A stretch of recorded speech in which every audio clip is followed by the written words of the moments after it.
고등학교 입학해서 처음 봤던 성적은 정말 말 그대로 저 이런 말 하면 안 되나요? 3학년 1학기에는 저는 그 6과목을 모두 1등급을 맞아서 총 1.0으로 고등학교 생활을 마무리했습니다.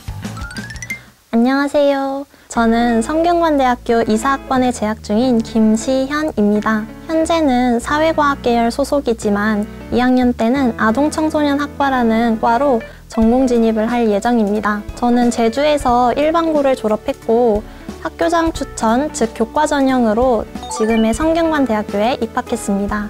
저희 학교는 조금 특이하게 1학년 때는 계열제이기 때문에 동교양 과목을 주로 듣거든요. 제가 원하는 과목들을 골라 들을 수 있었으니까 공부도 또 열심히 하게 돼서 1학기 성적을 4.5로 마무리하게 되었습니다. 이건 제가 고등학교 3년 내내 제 인생을 그래프로 한번 나타내 본 건데요. 지금 보시다시피 나름 상승곡선이라고 얘기할 수 있을 것 같아요. 그래서 이걸 그려보는데 고등학교 3년 동안 되게 고생하면서 공부했던 기억, 그래도 성적이 올라서 정말 눈물 흘리면서 행복해했던 기억들이 좀 새록새록 다시 떠올려져서 되게 기분이 좋았습니다. 고등학교 입학해서 처음 봤던 성적은 정말 말 그대로 저 이런 말 하면 안 되나요? 괜찮아요? 사실 국어만 1등급 정도였고 수학이 4에서 5등급이 나왔고요. 나머지 과목도 3에서 4등급이라서 결코 좋다고 할 성적을 받진 못했습니다. 우선 중학교 때는 절대평가로 학생들을 평가했지만 고등학교에서는 상대평가를 이용하잖아요. 그렇기 때문에 등급마다 그 등급을 받을 수 있는 학생 수가 정해져 있는데 그거를 간과하고 중학교에서 공부하듯이 교과서만 읽고 공부를 했더니 그렇게 나온 것 같습니다. 저는 우선 제가 망쳤던 그 첫 시험지를 한번 분석을 해봤던 것 같아요. 그래서 거기서 알아냈던 점이 개념이 굉장히 심화적으로 나오고 있고 또 여러 가지 시중에 파는 문제집을 풀어야만 한다는 사실을 알아서 그 이후부터는 개념도 정말 꼼꼼하게 공부하고 최대한 다양한 문제를 풀어보는 방식으로 제 공부법을 수정했습니다. 내신 시험 당일에는 시험 과목을 조금이라도 더 봐야 한다고 생각했기 때문에 그 시험 당일이 되면은 저는 굉장히 잠을 일찍 잤습니다. 보통 9시에 잠들어서 새벽 3시에 일어났는데요. 새벽 3시에 일어나고 나서 책가방에다가 짐을 싸놓고 그 상태로 독서실에 갔거든요, 새벽에. 그래서 시험을 보러 학교에 가기 전까지 그 과목을 한번 싹 회복을 돌린 후에 학교에 갔습니다. 또 시험 기간에는 제가 잠이 너무 많아서 커피를 정말 달고 살았거든요. 하루에 커피를 정말 4~5잔씩 마셔서 위험을 달고 살았던 적도 있고요. 친구들한테 정말 많이 들었던 잔소리가 커피 좀 줄여라 였을 정도였습니다. 제가 또 정말 한 유리 멘탈 하거든요. 시험만 생각하면 진짜 머릿속이 너무 복잡해서 뭘 해야 할지도 떠올리지 못하겠고 심장이 너무너무 뛰기도 했는데요. 스터디 플래너를 잘 활용하는 방식으로 극복을 했던 것 같습니다. 우선 저는 머리가 복잡해서 일의 우선순위를 정하지 못하겠을 때 일단 스터디 플래너를 펴고 제가 해야 할 목록들을 쭉 작성해보는 연습을 했어요. 그렇게 해서 제가 적어놓은 것을 하나씩 하다 보면은 제가 계획한 공부를 어느 정도는 할 수 있더라고요. 근데 그럼에도 공부가 너무 하기 싫은 날 있죠. 저는 그럴 때에는 스터디 플래너 위에다가 항상 적는 말이 있었는데요. 아무것도 하지 않는 것보단 뭐라도 하는 것이 낫다라는 문장입니다. 제가 고등학교 3년 내내 정말 많이 되새겼던 말인데요. 이 말을 볼 때면 정말 하기 싫어도 어떻게든 책상 앞에 앉아서 책을 한 장이라도 읽게 되더라고요. 국어와 영어와 탐구 과목의 경우에는 전부 다 1등급으로 올리는 데 성공을 했지만 수학 같은 경우는 제가 정말 처음부터 예습도 안 되어 있었고 제가 친숙하지 못한 과목이라서 여전히 2에서 3등급에 머물러 있었습니다. 저는 개념서든 문제집이든 N회독하는 거를 정말 중요하게 여겼습니다. 그래서 제가 형광펜을 사용해서 문제에다 표시해 놓는 걸 좋아했는데요.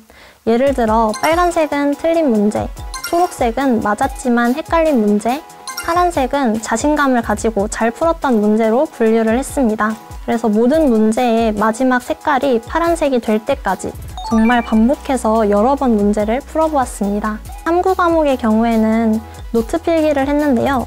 이게 조금 특이한 게 개념 노트나 오답 노트가 아니라 바로 선지 노트를 만들었습니다. 이 선지 노트란 저희가 문제를 보면 보통 오지선다형의 문제잖아요. 이 5가지 선지 중에 제가 틀렸거나 아니면 헷갈렸던 선지를 주제별로 모아놓은 게 바로 선지 노트예요.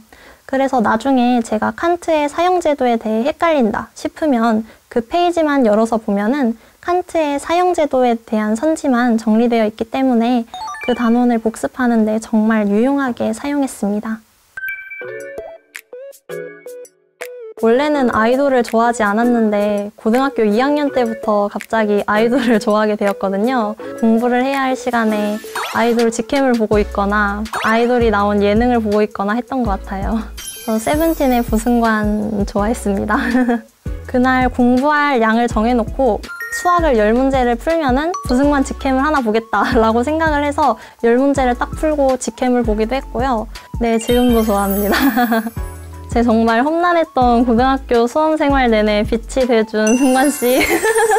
그래도 지금도 사랑하고 있고 또 지금 대학 공부하는데도 정말 많은 힘이 되고 있습니다. 화이팅!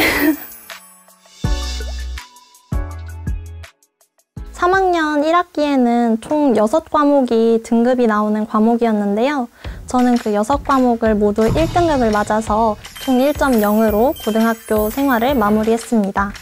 이게 또 성적표에는 등급뿐만이 아니라 제 등수도 나오잖아요. 근데 등수가 정말 1등, 2등인 걸 보고 심장이 너무 빨리 뛰어서 그 성적표를 바로 사진을 찍어놨어요.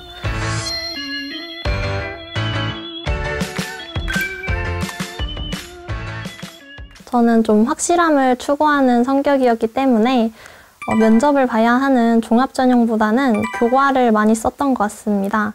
제 내신 성적대에 맞춰서 상향을 2개, 적정을 2개, 하향을 2개 이런 식으로 제가 넣을 대학교를 정하였습니다. 저는 재수를 할 수 있는 형편이 아니었기 때문에 제게 기회가 단 한 번밖에 없다는 압박감을 가지고 있었습니다. 하지만 저는 이 압박감을 제가 공부를 열심히 할 수 있는 동기로 바꾸어 생각했습니다. 여러분들에게 제가 가장 좋아하는 말 하나를 소개해드리고 싶습니다. 바로 꿈이 크면 파편도 크다 라는 말인데요. 저는 여러분들이 현실의 상황에 수긍해서 꿈을 줄이는 게 아니라 허무맹랑해 보일 정도로 큰 꿈을 꾸셨으면 좋겠습니다. 여러분들이 그 꿈을 이루지 못하더라도 그곳에 쏟아부은 노력은 사라지는 게 아니라 커다란 결실로 남아있을 것이기 때문입니다.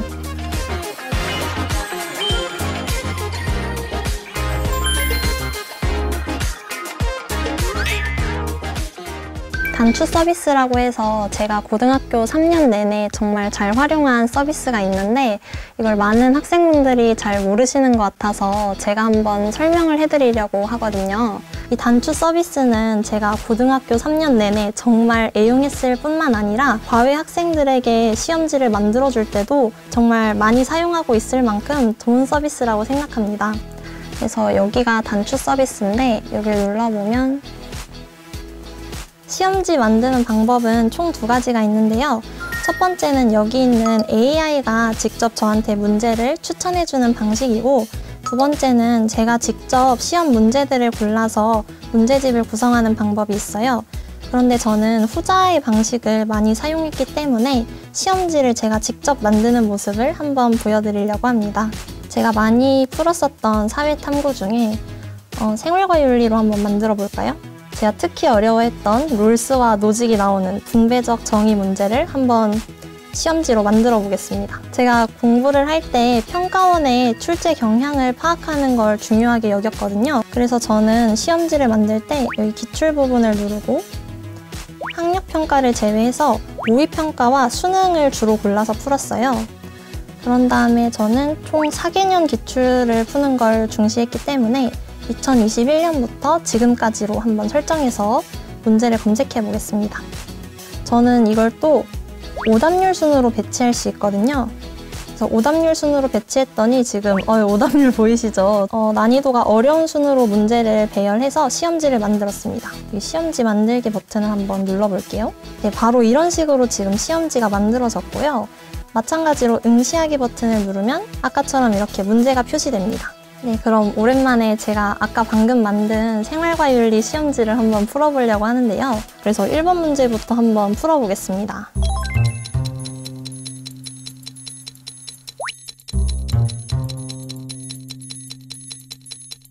제가 몇 문제를 과연 맞았을지 확인해 보겠습니다. 떨리는데요.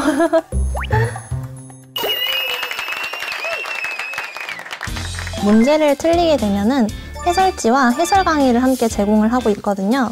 여기 밑에 이 문제에 대한 해설이 자세하게 나와 있기 때문에 문제를 틀린 경우 이 해설지를 보면서 오답 노트를 전 작성하는 식으로 공부를 했었습니다. 또 정말 편리한 게 이 문제에 대한 정확한 해설 강의를 볼 수 있거든요. 해설 강의 버튼을 눌러보면 강의가 바로 뜨기 때문에 저는 이 기능을 정말 편리하게 사용했습니다. 지금 이렇게 단추 서비스가 무엇인지 한번 확인을 해봤는데요. 수험생 여러분들도 이 단추 서비스를 적극적으로 활용하셔서 성적 향상하는 데 좀 도움을 받으셨으면 좋겠습니다.